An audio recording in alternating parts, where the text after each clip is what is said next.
Hola oyentes de Radio Sefarad, bienvenidos un día más a este informativo que será comentado por Jorge. ¿Qué tal? ¿Qué tal, Alejandro? Comenzamos con los titulares de hoy. Intercambio de fuego entre Israel y Gaza tras disturbios en Al-Aqsa. Activistas anti-israelíes hackean varios sistemas informáticos de universidades de ese país. Netanyahu y el presidente de Emiratos prometen promover la paz y reunirse pronto. Nueva oleada de envenenamientos de mujeres en Irán al reiniciarse el curso escolar. Estos son los temas que hoy les acercamos aquí a este informativo en Radio Sefarad, que comenzamos con la primera noticia. El ejército israelí y grupos terroristas de la Franja de Gaza intercambiaron proyectiles esta madrugada después de registrarse enfrentamientos entre palestinos y la policía de Israel en la mezquita de Al-Aqsa, en Jerusalén, en lo que marca el primer incidente violento de peso desde el comienzo del Ramadán. Al menos 9 cohetes fueron lanzados hacia Israel desde Gaza y respondidos por bombardeos de represalia del ejército, hasta el momento sin que se haya informado de heridos. Estos incidentes llegan poco después de que agentes de la policía entraran en la mezquita de Al-Aqsa y se enfrentaran con palestinos que se habían encerrado con piedras y fuegos de artificio para hacer frente a la policía. En el incidente posterior, los sistemas de defensa antiaérea israelíes interceptaron 5 cohetes lanzados desde Gaza, mientras que otros 4 impactaron en áreas abiertas.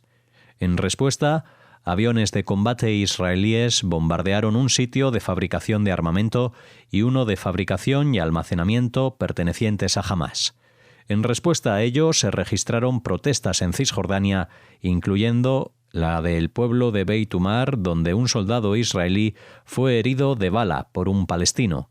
Estos episodios marcan una escalada de la tensión en la zona, donde se vive el inicio de año más violento en mucho tiempo. Sí, y es una escalada de violencia tal que es difícil incluso dar la relación temporal,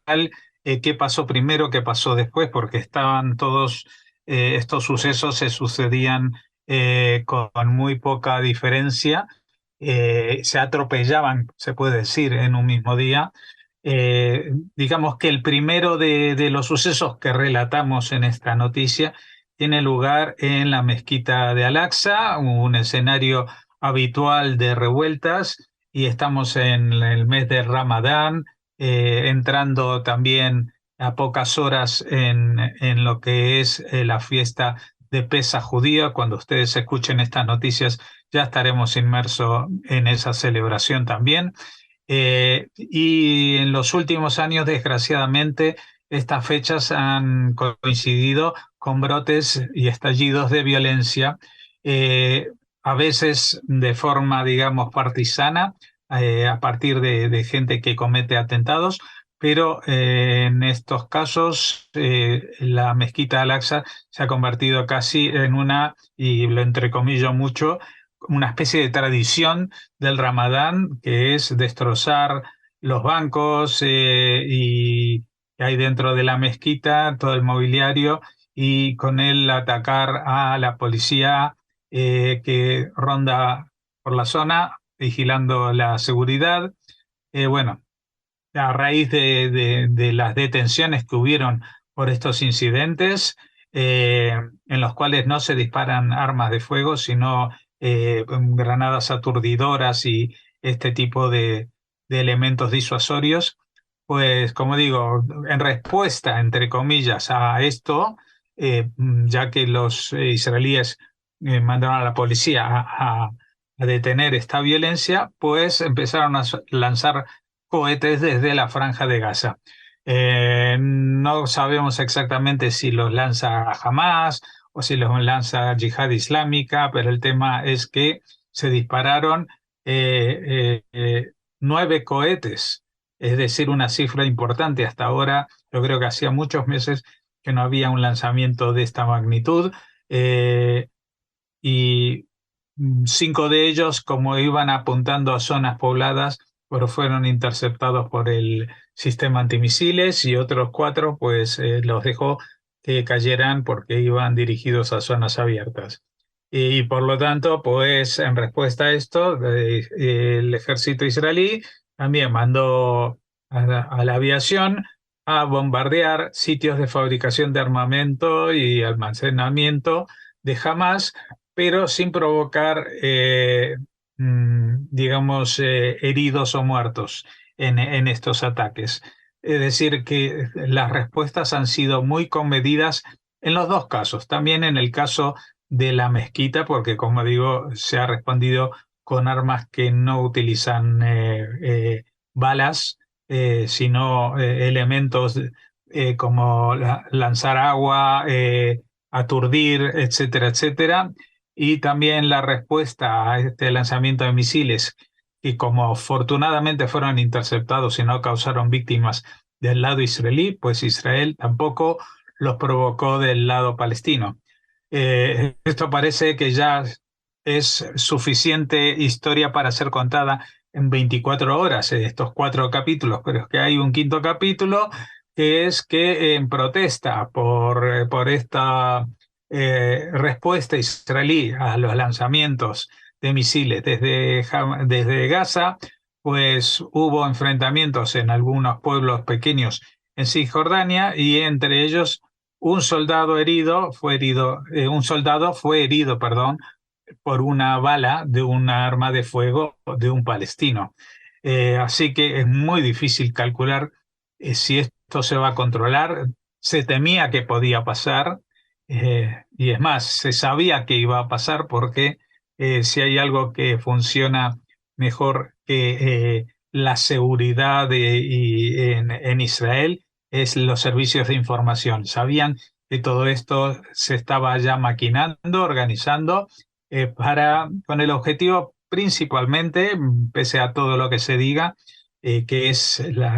el objetivo de lo que está pasando en este último año en el enfrentamiento con los palestinos. No estoy hablando ahora de la reforma judicial, que eso atañe a temas internos de Israel, pero con el tema palestino es que están viendo que el tren pasa de largo después de 75 años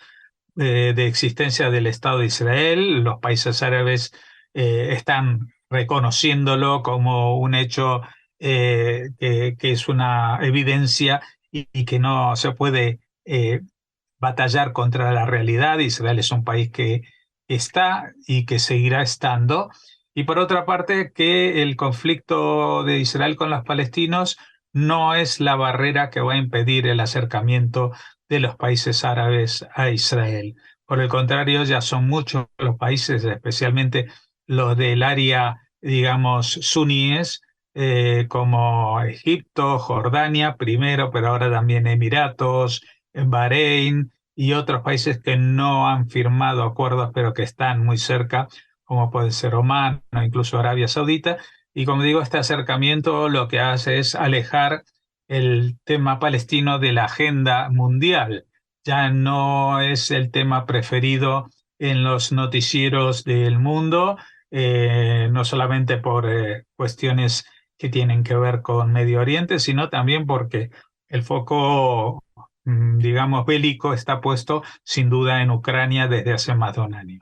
Así que, bueno, vamos a ver cómo se trata de controlar esta situación para que no desborde todavía más de la violencia que ya hemos visto, pero hasta ahora, incluso en un día tan violento como el que ha sido, han habido muchísimos detenidos, creo que son 300 en los incidentes del Monte del Templo. Me imagino que también habrá habido detenciones en los campos de refugiados en Cisjordania, pero a pesar de detenidos, si puede que algún herido menor, pues al menos hoy no tenemos que comunicarles en ese sentido muertos en ninguno de los dos, en ninguna de las dos aceras enfrentadas, son Israel y los palestinos.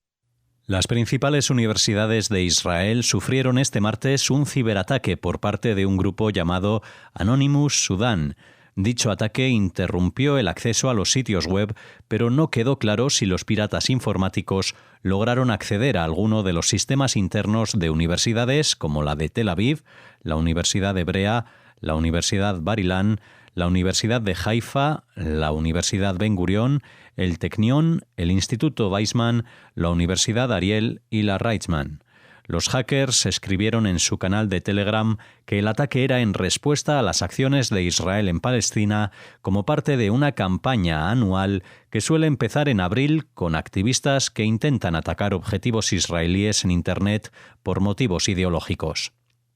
Piratas informáticos procedentes de Sudán y Bangladesh intentaron varias veces acceder a sitios web israelíes, pero no consiguieron causar daños sustanciales. El ataque del martes es perjudicial, sobre todo en su valor de relaciones públicas, porque hasta donde determinaron los expertos no se había robado ningún dato. Bueno, lo que apunta este ataque es que Israel, a pesar de que no puede defender exactamente a todos los ciudadanos e instituciones del país, porque no estamos hablando de cuestiones que tienen que ver con el ejército, la defensa o el gobierno de Israel, sino de universidades, pues tampoco este ataque informático ha sido tan grave. Es decir, pues ha causado inconvenientes durante 24 horas en algunos casos para reponer todos los sistemas en funcionamiento, pero no ha destruido ningún archivo ni ha robado datos, con lo cual pues es más una demostración que realmente un ataque en el sentido de que puede dejar daños. Así que bueno, también a mí me causa un poco de gracia esto de que el ataque era en respuesta a las acciones de Israel en Palestina, pero tuvieron el detalle de esperar a que empezara el Ramadán para ponerlo en marcha. O sea, no sabían qué iba a pasar durante el Ramadán, ni lo que iba a pasar hoy, ni la semana pasada, pero esto se puso en marcha porque ya es una tradición anual. Esto es una campaña anual que suele empezar en abril y bueno, yo me imagino que incluso si Israel llegara a firmar una paz con los palestinos, pues estos grupos seguirían haciendo este tipo de ataques en las mismas fechas y aludiendo a las mismas razones, ¿no? O sea que me parece que todo esto es como una ola que se genera no por la propia ola, sino por todos los movimientos telúricos que hay detrás, es decir, decenas de años de propaganda culpando a Israel de absolutamente todos los males que aquejan al mundo árabe y que, bueno, también la respuesta forma parte de ese relato. El primer ministro israelí Benjamín Netanyahu y el presidente de Emiratos Árabes Unidos, Mohammed bin Zayed, expresaron su compromiso de promover la paz entre ambos países y acordaron proseguir el diálogo con un encuentro personal en un futuro próximo. En lo que se describió como una conversación telefónica amistosa y cálida, el líder emiratí felicitó a Netanyahu y al pueblo de Israel con motivo de la festividad judía de Pesaj, mientras que Netanyahu hizo lo propio con el pueblo emiratí, que celebra actualmente el mes sagrado del Ramadán. La semana pasada entró en vigor un acuerdo de libre comercio entre Israel y Emiratos que abarca el 96% del comercio entre ambos países, que en 2021 alcanzó los 885 millones de dólares y ha crecido desde entonces. El nuevo acuerdo se extenderá ahora a alimentos, agricultura, cosméticos, equipos médicos y otros productos básicos. Bueno, ya vemos que en el fragor del enfrentamiento que los palestinos pretenden, digamos, poner en escena, como decíamos al comentar la primera de las noticias, devolver al conflicto palestino a los titulares de los periódicos y de los programas de noticias de todo el mundo. Bueno, también vemos que el propio mundo árabe pues se está tomando con bastante naturalidad, incluso revueltas como las que hemos hablado de estas últimas 24 horas. Es decir, que a pesar de todas estas escenas violentas atentados prácticamente todos los días y respuestas israelíes bombardeando depósitos de armamento de Hamas en Gaza o entrando a realizar detenciones en campos de refugiados como los de Jenin en Cisjordania. Digo que a pesar de todo esto, que aparentemente es la realidad del día a día en Israel, pues vemos que hay otra realidad paralela, que es la normalización de la vida judía en un entorno que es predominantemente musulmán, como es el Medio Oriente. Después de 75 años de existencia del Estado de Israel, y a pesar de las reticencias durante todo este tiempo, pues hoy en día cada vez son más los estados árabes y musulmanes que aceptan con naturalidad la existencia de Israel, y algunos, como el caso de Emiratos Árabes Unidos, que se ponen primeros en la fila para justamente entablar relaciones que van más allá de un reconocimiento o al derecho a la existencia del Estado de Israel, sino a tener políticas económicas de defensa y de muchos ámbitos conjuntas. De allí que los acuerdos comerciales que se están tendiendo entre ambos países están creciendo a un ritmo admirable y sorprendente para muchos, pero que no lo es tanto si tomamos en cuenta las, las reticencias que hasta ahora tuvieron que tragar, decirlo de alguna manera, los países que formaban parte de la Liga Árabe por este boicot a cualquier acercamiento a Israel, incluso en el plano comercial. El curso escolar se ha reiniciado en Irán esta semana después del Año Nuevo persa, y en apenas 2 días de clase se han dado ya 2 nuevos casos de envenenamientos masivos de chicas estudiantes. Si este lunes se produjo un ataque de este tipo en un instituto de la ciudad de Naqde, en el Kurdistán iraní, donde las chicas sufrieron mareos repentinos, náuseas y dolor de cabeza, este martes el objetivo ha sido un instituto en la ciudad de Tabriz, en el noroeste del país. Al poco de empezar a sentir síntomas, otras alumnas han ido colgando vídeos en redes que demuestran los problemas respiratorios que han sufrido sus compañeras. Una veintena ha tenido que pasar por el hospital, aunque ya se han ido recuperando con el paso de las horas. Desde el pasado mes de noviembre se han sucedido este tipo de ataques contra escuelas femeninas y se han recrudecido después de que las mujeres hayan estado a la cabeza de las protestas ciudadanas para exigir mayores libertades y para protestar por la muerte a manos de la policía de la joven Mahsa Amini, detenida por no llevar bien puesto el velo. En estos meses son ya más de 5.000 las chicas afectadas por estos ataques que el gobierno y el líder supremo del país dicen investigar, pero que continúan por todo el país a pesar de las detenciones de decenas de sospechosos.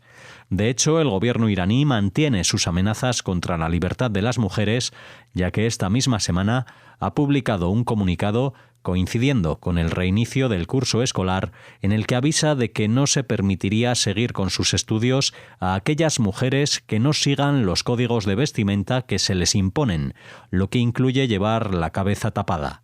No cambia, por tanto, su posición a pesar de la multitudinaria presencia femenina en las protestas bajo el lema de mujer, vida y libertad. Sí, bueno, y aparte de todo, que siguen habiendo estos envenenamientos contra las mujeres, que el gobierno dice que está investigando, pero que, digamos, se puede deducir que el gobierno está detrás de estos envenenamientos, porque no por casualidad creo que los 2 casos, por ejemplo, el del lunes se da en el Kurdistán, que es justamente donde era Mahsa Amini, y tampoco en el noroeste del país, en la ciudad de Tabriz, que es otra zona, digamos, donde en general hay poca afinidad con el gobierno central en Teherán, y que hay poco seguimiento de las doctrinas musulmanas más acérrimas, entre otras cosas porque Persia es un país que es mayoritariamente musulmán, pero no todo el país está formado por musulmanes. Hay minorías que están siendo reprimidas y en algunos casos ajusticiadas. Tenemos el caso de los Bahá'í, que es una religión que sincretiza cuestiones que tienen que ver con el Islam, pero también con otras religiones y que son perseguidos de forma permanente por este régimen desde hace más de 40 años. Y también cuestiones que tienen que ver más con la etnia que con la religión, como es el tema de los kurdos, no son parte de la etnia farsi, que no son persas en el sentido étnico de la palabra, sino que son kurdos, una nacionalidad sin patria o que está repartida su población por varios países, en el norte de Irán, de donde era Mahsa Amini, que contamos, en el norte de Irak, en Siria, en el norte de Siria y también en el este de Turquía. Es un país que nunca existió por decisiones geopolíticas de las grandes potencias al disolver el Imperio Otomano, pues crearon países que nunca habían existido, como Jordania, o en ese momento se llamó Transjordania, pero por otra parte, naciones establecidas étnicamente como los kurdos nunca recibieron un territorio propio. Y ahora, pues el régimen iraní aprovecha este desconcierto y este clima, digamos, para decir de que, bueno, hay elementos que están atacando a la población femenina, pero que no tienen nada que ver con ellos y por casualidad o de las casualidades atacan a los mismos que el gobierno central de Teherán ve como enemigos. Y aquí acabamos estas noticias, Alejandro, pero tenemos que despedirnos hoy de una manera especial. A pesar de que estamos a mitad de semana, pues empieza, cuando ustedes escuchen esto, ya habrá empezado la semana, los 8 días de la fiesta de Pesaj, la Pascua judía, y por lo tanto este año coincidirá con una festividad cristiana como es el Jueves y Viernes Santos. Nosotros volveremos el domingo a la noche y luego la semana que viene también tendremos otros 2 días de Pesaj. Pero mientras tanto, para todo este periodo festivo en el cual lamentamos que no vamos a poder seguir con este ritmo de información diaria, pero les seguiremos informando en la medida que sea necesario, deseándoles a todos un Pesaj alegre, o como se dice en hebreo, Hag Pesach Sameach, o para los que no han entendido ninguna de estas dos, porque dominan mejor el yiddish, a Freilichen Pesach. Bien, pues hasta entonces, Hag Pesach Sameach para todos, que disfruten de estas festividades, nos escuchamos a la vuelta.